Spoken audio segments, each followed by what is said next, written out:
रायजो राजानिफ्राय जोङो दासिमबो दतमा मण्डल हिसाबै बा दतमा समष्टि हिसाबै जोङो फ्राय जिखुनु जनगोष्ठी गासै थानाय रायजो राजाफोरनिफ्राय जोङो दा मोजां हेफाजाबखौ मोनगासिनो दङ। जों नुनो मोनदों नोंथांमोनहा बिसायख'थिफोरखौ गिनायजों लोगोसे गोबां जयैनो हाबाफारिफोरबो लादों। बबे राजखान्थिजों लोगोसे फैदों बिथांमोना? बिथांमोना बिसेसकै BPF आरो UPPL आरो बे गुबुन गुबुन सोरबा BSP आरो कंग्रेस दलनिफ्राय फैनानै जोंजों बाहागो लाफैदों। बिथांमोना नोंथांमोनखौहाय फैबाय थानाय बिसायख'थियावहाय मदद होनो फैदोंना गासैजों फैनानै आरो थांफिननाय थांखि लानो फैदों?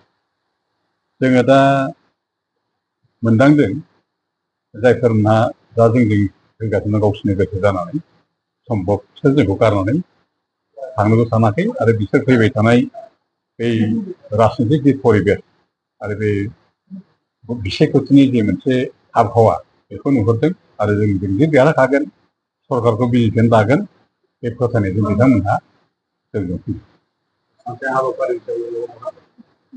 जों दिनै मामानिफ्राय सानसेमानियाव बागमारा आरो लावदङा बै सोनाब लावदङा एलेंमारि खारबिल आरो बे नाराबारि बिदिनो गुबुन गुबुन गामिनिफ्राय गोबां मानसिफोर दिनै 200निबो बारा मानसिया जोंजों जयेन जाफैदों।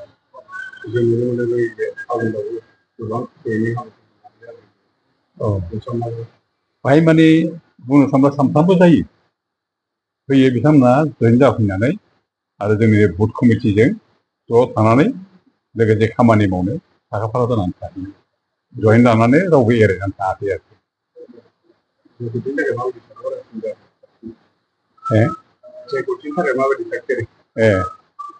दिनैनि दिनाव जुदि इलेक्सना जायोमोनब्ला जोङो माने माने बे खमब्लाबो 60% भटआव देरहागोन